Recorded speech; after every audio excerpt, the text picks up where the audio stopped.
नमस्कार मित्रांनो, creative maths Marathi या आपल्या युट्यूब चॅनलमध्ये पुन्हा एकदा तुमच्या सगळ्यांचं सहर्ष स्वागत आहे. आजची चर्चा आहे इयत्ता 10वी गणित भाग 1. शेवटच्या 20 दिवसांमध्ये काय केलं पाहिजे? शेवटच्या 20 दिवसांमध्ये आपण कशा प्रकारे अभ्यासाची स्ट्रॅटेजी आखली पाहिजे जेणेकरून आपल्याला 40 पैकी 40 मार्क मिळतील. तर बघा मित्रांनो, पुढे जाण्याच्या अगोदर एक इम्पॉर्टंट गोष्ट आहे. जर तुम्ही सेमी इंग्लिशला असाल आणि ही व्हिडिओ जर तुम्हाला इंग्लिश मधून बघायची असेल, अशा प्रकारे गणिताच्या व्हिडिओ इंग्लिश मधून बघायचे असतील तर काळजी करू नका. व्हिडिओच्या खाली डिस्क्रिप्शन मध्ये मी एक लिंक दिली आपल्या सेमी इंग्लिशच्या युट्यूब चॅनलची. त्या चॅनलवर जाऊन सगळ्या व्हिडिओ तुम्ही इंग्लिश मधून बघू शकताय. तर बघा मित्रांनो, इयत्ता 10वी गणितामध्ये आपल्याला पडू शकतात का 20 दिवसाच्या तयारीमध्ये चांगले मार्क? तर हो मित्रांनो, प्रयत्न केले तर चांगले मार्क मिळतील. आजपर्यंत तुम्हाला खूप कमी मार्क असतील, अजूनपर्यंत तुम्हाला सहामाही परीक्षेत कमी मार्क असतील, तुमच्या चाचणी परीक्षांमध्ये कमी मार्क असतील किंवा तुमची जी काही आता पूर्व परीक्षा झाली त्याच्यामध्ये वाट लागलेली असेल तरी सुद्धा मार्क मिळू शकतात चांगले. पण प्रयत्न करणं गरजेचं आहे, कारण विझलो जरी आज मी हा माझा अंत नाही, पेटेल उद्या नव्याने हे सामर्थ्य नाशवंत नाही. तर मित्रांनो, पुन्हा एकदा पेटून उठा आणि अभ्यासाला लागा. नक्कीच आपल्याला चांगले मार्क मिळतील. त्यासाठी स्ट्रॅटेजी काय आखायची? तर ती स्ट्रॅटेजी आखण्याच्या अगोदर ही स्ट्रॅटेजी बघा. कुठल्या चॅप्टरवर किती मार्काचे प्रश्न विचारले जातात हे एकदा आपण समजून घेऊ आणि त्या अनुषंगाने आपण आपली स्ट्रॅटेजी आखू. अशी स्ट्रॅटेजी आपण तयार करू की जेणेकरून मला गणितामध्ये खूप चांगले मार्क मिळतील.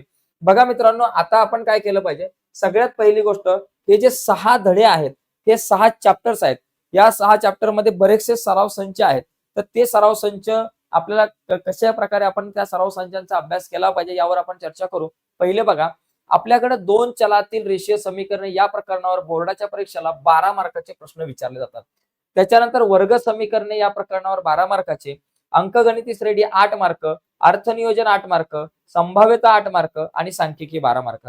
तर मित्रांनो, आता याच्यामध्ये जर तुम्ही यांचं जर नीट विश्लेषण केलं, तुमच्या लक्षात येईल की पहिलं प्रकरण, दुसरं प्रकरण आणि 6वं प्रकरण या 3 प्रकरणांचे मिळूनच 36 मार्क होतात.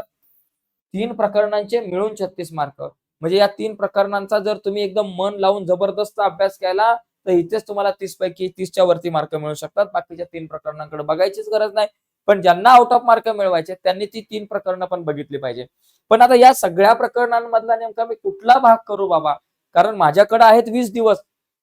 या 20 दिवसांमध्ये मला थोडी फक्त गणित भाग 1 वर लक्ष द्यायचंय. या 20 दिवसांमध्ये मला गणित भाग 2 पण बघायचंय, विज्ञान बघायचंय, मला इतिहास भूगोल बघायचंय, समाजशास्त्र सारखा विषय आहे, मला मराठी, इंग्रजी, हिंदीचा अभ्यास करायचा आहे. मग आता मी या 20 दिवसाचं नियोजन कसं करू? तर बघा मित्रांनो, याच्यामध्ये आणखी 1-2 टिप्स मी तुम्हाला सांगतो आणि नंतर मग आपण पुढे जाऊयात. पहिल्या याच्यावरती आपण चर्चा करू. बघा, याच्यामध्ये आहे ना मित्रांनो, एकतर 1-2 मार्कांच्या प्रश्नाचा तर विषय नाही.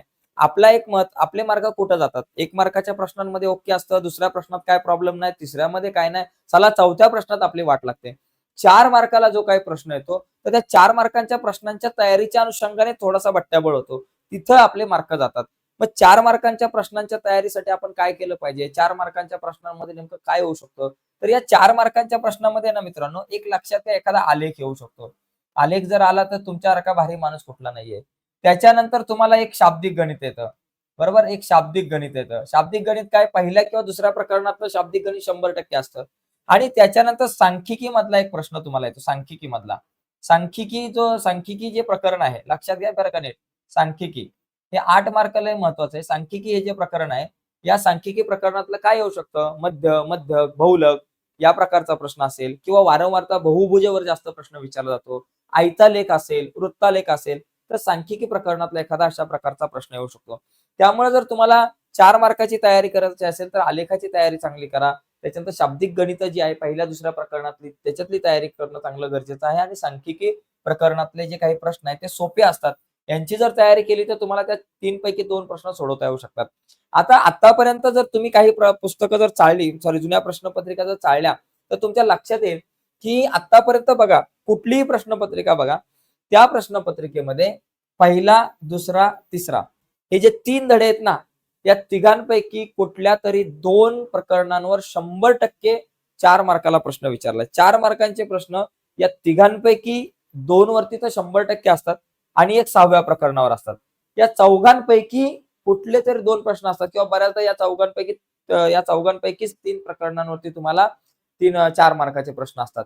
अंकगणिती श्रेणी जरी 8 मार्काला प्रकरण असलं मित्रांनो, तरी या प्रकरणावरती 4 मार्काचे प्रश्न खूप वेळा विचारले गेले. तुम्ही बघा जुन्या प्रश्नपत्रिका, तुमच्या लक्षात येईल की या प्रकरणावर सुद्धा खूप वेळा बोर्डाच्या परीक्षेला 4 मार्काचा प्रश्न विचारला गेलेला आहे.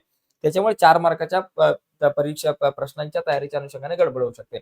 आता दुसरा एक मुद्दा असा आहे, की एखाद्या मुलाचा अभ्यास आजच्या तारखेला 0 झालेला आहे, तर बाबा मी काय केलं पाहिजे? तर मी कशी स्ट्रॅटेजी केली पाहिजे? तर बघा, पहिली गोष्ट गणित भाग 1 असू दे, 2 असू दे. त्या मुलांनी पहिलं काय केलं पाहिजे? गणित भाग 1 मध्ये आणि गणित भाग 2 मध्ये या दोन्ही भागांमध्ये जी काही महत्त्वाची सूत्र आहे, प्रत्येक प्रकरणावाईज सूत्र, महत्त्वाची सूत्र, संकल्पना, गुणधर्म जे आहेत ना, ती सगळी एका वहीमध्ये लिहून काढा आणि ती सगळी पाठ करून टाका. म्हणजे पहिली पायरी सगळी सूत्र नीट समजून घेणे आणि त्याच्यानंतर सोडवलेली गणितं मित्रांनो, परीक्षे पुस्तकामध्ये सोडवलेली गणिते आपण त्याच्याकडे बघत पण नाही रे, बघत पण नाही. त्याच्यामुळे प्रॉब्लेम येतो. सोडवलेली गणितं ती नीट बघा. कारण सोडवलेल्या गणितांमध्ये काय आहे, प्रत्येक प्रकारचं एक गणित असतं. मी उदाहरणार्थ सांगतो, प्रत्येक प्रकारचं एक-एक गणित असतं. प्रत्येक टाईपचं गणित असतं. संकीर्ण संग्रह मधल्या तुमच्या सराव संचामधल्या. मित्रांनो, सराव संच, संकीर्ण संग्रह बाजूलाच राहू द्या. पहिली सोडवलेली गणितं बघा. ती गणितं सोडवण्याचा प्रयत्न करा. कारण याच्यातली बऱ्याचदा गणितं येतात. म्हणजे पहिली पायरी सूत्र नीट समजून घेणं. दुसऱ्या पायरीमध्ये ती सोडवलेली गणितं जरी तुम्ही केली, तरी तुम्ही पास व्हाल, मी सांगतो तुम्हाला. म्हणजे नुसती सोडवलेली गणितं जरी बघितली ना, एकूण एक, बाकी एक पण संकीर्ण तुम्ही काय बघितलं नाही, सराव संच वगैरे, तरी पास व्हाल. कारण त्या प्रकारचे. पण ही सोडवलेली गणितं अशी करायची, की या प्रकारचं कुठलंही गणित आलं, तरी मला ते सोडवता आलं पाहिजे. कुठलंही गणित. उदाहरणार्थ सोडवलेल्या गणितामध्ये एखादं वर्ग समीकरण असेल, x वर्ग अधिक 10x अधिक 7 वगैरे अधिक बाबा 5 वगैरे काहीतरी असेल, म्हणजे असं एखादं गणित असेल, वर्ग समीकरण सोडवा. मग या प्रकारचं कुठलंही समीकरण आलं तरी तुम्हाला सोडवता आलं पाहिजे. म्हणजे अशा प्रकारे ती सोडवलेल्या गणितांची आपण तयारी केली पाहिजे. आणि मग सोडवलेल्या गणितांनंतर मग तुम्हाला सराव संच आहे, संकीर्ण संग्रह आहे, त्या सगळ्या गोष्टी तुम्ही करू शकता. पण सोडवलेली गणितं जी आहेत त्यांच्याकडे आपण लक्ष दिलं पाहिजे. आता याच्यानंतर मग मित्रांनो आणखी काही महत्त्वाच्या स्ट्रॅटेजीजवरती मी चर्चा करणार आहे. जाता-जाता शेवटी खूप इम्पोर्टंट मुद्द्यांवरती येणार आहे. शेवटी सगळे महत्त्वाचे मुद्दे असतील. याच्यामध्ये बघा, प्रश्नपत्रिकेचं स्वरूप जरा डोळ्यासमोर आणा. मी खूप वेळा हे स्वरूप सांगितलेलं आहे, की याच्यामध्ये तर हे तुम्हाला माहितीच आहे. मी हे काही एक्सप्लेन करतच नाही, की बाबा पहिल्या प्रश्नातल्या ए मध्ये असे-असे प्रश्न असतात. काहीच एक्सप्लेन करत नाही. फक्त एक तुम्हाला आठवण करून देतो. पहिला प्रश्न बघा, हा जो पहिला जो प्रश्न आहे ना, याच्यामध्ये 8 मार्क आहेत. 8 मार्क. तुम्हाला काय करायचंय, गणित भाग 1 आणि 2 चे जे संकीर्ण प्रश्न संग्रह आहेत, त्या गणित भाग 1 च्या फक्त संकीर्ण प्रश्न संग्रहामध्ये फक्त मल्टिपल चॉईस क्वेश्चन, फक्त बहुपर्यायी प्रश्न केले ना मित्रांनो, नीट चांगल्या प्रकारे 8 मार्क तुमचे फिक्स होतील.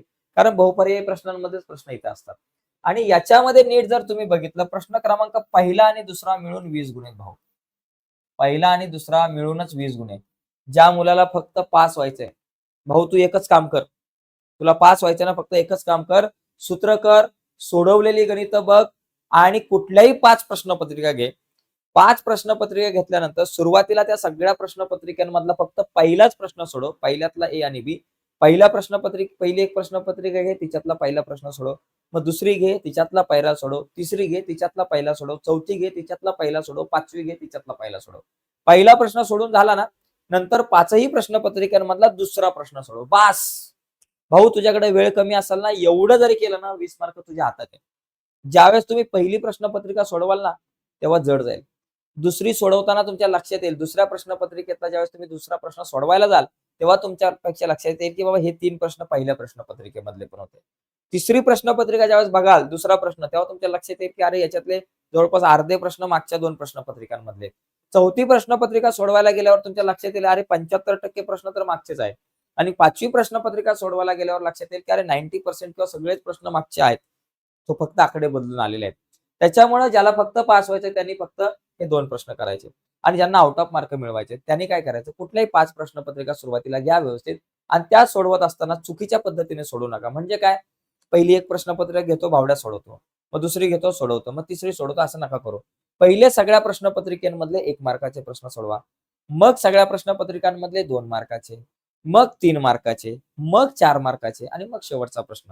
म्हणजे सुरुवातीला पहिला प्रश्न सोडवा सगळ्यातला, मग दुसरा सोडवा, मग तिसरा सोडवा, तिसऱ्यानंतर 5वा सोडवा आणि सगळ्यात शेवटी सगळ्या प्रश्नपत्रिकांमधला 4था प्रश्न सोडवा. म्हणजे काय होईल माहितीये का, ज्यावेळेस तुम्ही पहिला आणि दुसरा प्रश्न सोडवता सगळ्या प्रश्नपत्रिकांमधला, तो प्रश्न सोडवत असताना, एक 2-2 मार्कांचे प्रश्न सोडवत असताना तुमच्या संकल्पना क्लिअर होतात, तुमच्या कॉन्सेप्ट क्लिअर होतात आणि बऱ्याचदा तुम्ही सूत्रांचा वापर तिथे करत असल्यामुळे तुमची सूत्र सुद्धा पाठ होतात.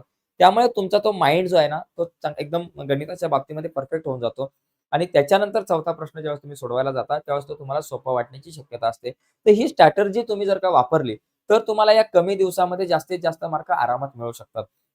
आणखी दुसरी गोष्ट, तुमच्याकडे जर प्रश्नपत्रिका नसतील 5-5, काळजी करू नका. "मैं है ना, जब तक है महेंद्र सर, तब तक तू ना डर." मी तुम्हाला सांगतो या प्रश्नपत्रिका कुठून कशा डाउनलोड करायच्या. या सगळ्या प्रश्नपत्रिका मी आपल्या वेबसाईटवरती अपडेट केल्यात. त्या अगोदर एक इम्पोर्टंट गोष्ट, अजून जर त्रास असेल, तर भाऊ आपला ॲप आहे. आपल्या ॲपचं नाव आहे क्रिएटिव्ह मॅथ मराठी. या ॲपवरती जा. एक कोर्स आहे फक्त ₹49 प्रति महिना. ₹49 मध्ये तुम्ही गणिताच्या इम्पोर्टंट गणितांच्या मी व्हिडिओ बनवले आहेत. या कोर्समध्ये काय केलंय, गणित भाग 1 आणि 2च्या प्रत्येक प्रकरणावरती 3-4, 3-4 व्हिडिओ बनवल्यात आणि या व्हिडिओमध्ये सगळी महत्त्वाची सूत्र, गुणधर्म, संकल्पना, आतापर्यंत बोर्डाच्या परीक्षेला आलेले प्रश्न आणि येणारे प्रश्न आणि यावर मी लाईव्ह सुद्धा येत असतो. यावरती बऱ्याचशा नोट्स वगैरे सगळ्या गोष्टी आहेत. आता आपल्या वेबसाईटवरती जाऊन तुम्ही या सगळ्या नोट्स म्हणजे सगळ्या प्रश्नपत्रिका, इम्पोर्टंट नोट्स कशा डाउनलोड करू शकताय तुम्ही आपल्या वेबसाईटवरती जाऊन. आता हे ॲप काही मुलं विचारतात, की ॲप कुठून डाउनलोड करायचं? तर हे ॲप तुम्हाला प्ले स्टोअरवरती मिळेल किंवा ॲपची लिंक व्हिडिओच्या खाली डिस्क्रिप्शनमध्ये आहे. आणि सगळ्यात इम्पोर्टंट गोष्ट, तुम्हाला 10वीच्या सगळ्या विषयांच्या प्रश्नपत्रिका हव्या असतील, सगळ्या विषयांच्या इम्पोर्टंट नोट्स हव्या असतील, तर त्या कशा डाउनलोड करायच्या यासाठी आपण कॉम्प्युटरच्या स्क्रीनवरती जाऊयात. आपण Googleला जाऊयात. Googleला जाऊन मी तुम्हाला सांगतो या सगळ्या प्रश्नपत्रिका कशा डाउनलोड करायच्या. डाउनलोड करून घ्या. तुमच्या अभ्यासासाठी खूप चांगल्या आहेत. तर चला जाऊयात आता Googleवरती. तर नमस्कार मित्रांनो, जर तुम्हाला सगळ्या विषयांच्या जर का इम्पोर्टंट नोट्स हव्या असतील, त्याचबरोबर सगळ्या विषयांच्या तुम्हाला जुन्या प्रश्नपत्रिका हव्या असतील आत्तापर्यंत बोर्डाच्या परीक्षेला आलेल्या, तर तुम्हाला Googleला जाऊन फक्त टाइप करायचंय जुन्या प्रश्नपत्रिका. ओके. जुन्या प्रश्नपत्रिका असं टाइप करायचंय. जुन्या प्रश्नपत्रिका ज्यावेळेस तुम्ही टाइप कराल, त्यावेळेस तुम्हाला इथे बघा क्रिएटिव्ह मॅथ्स मराठी ही वेबसाईट तुम्हाला इथे दिसेल. यावरती आपल्याला जुन्या प्रश्नपत्रिकांवर क्लिक करायचंय. इथे जर तुम्ही क्लिक कराल, तर इथे बघा खाली तुम्हाला प्रश्नपत्रिका आहे. सर्व विषयाच्या मराठीच्या प्रश्नपत्रिका आहे, इंग्रजीच्या आहे. तर इथून तुम्ही प्रश्नपत्रिका डाउनलोड करू शकता. जसं तुम्ही मराठीवर क्लिक केलं ना, तर तुम्हाला या ठिकाणी इथं मराठीच्या सगळ्या विषयांच्या प्रश्नपत्रिका मिळतील बघा इथे. सगळ्या वर्षांच्या आत्तापर्यंत आलेल्या. तुम्ही मार्च 2024ला क्लिक केलं, की मार्च 2024 ची प्रश्नपत्रिका मिळेल. मार्च 2023ला क्लिक केलं, की मार्च 2023ला ज्या प्रश्नपत्रिकेवर क्लिक करेल, ती प्रश्नपत्रिका तुम्हाला इथे मिळेल आणि ही प्रश्नपत्रिका तुम्ही डाउनलोड करू शकता तुमच्या मोबाईलमध्ये फ्रीमध्ये. आता जर तुम्हाला सगळ्या विषयांच्या नोट्स हव्या असतील, तर इथे वरती बघा, इथे नोट्सचा ऑप्शन आहे. आता हा तुम्हाला मोबाईलमध्ये दिसणार नाही. मोबाईलमध्ये हे अशा प्रकारे आडवा इंटरफेस नाही दिसणार. मोबाईलवर तुम्हाला उजव्या बाजूला 3 आडव्या रेषा असतील बघा निळ्या जांभळ्या रंगामध्ये. त्या 3 आडव्या रेषांवर क्लिक केलं, की तुम्हाला नोट्स दिसेल आणि या नोट्सवर क्लिक केल्यावर तुम्ही आय-एम-पी नोट्सवरती यायचंय.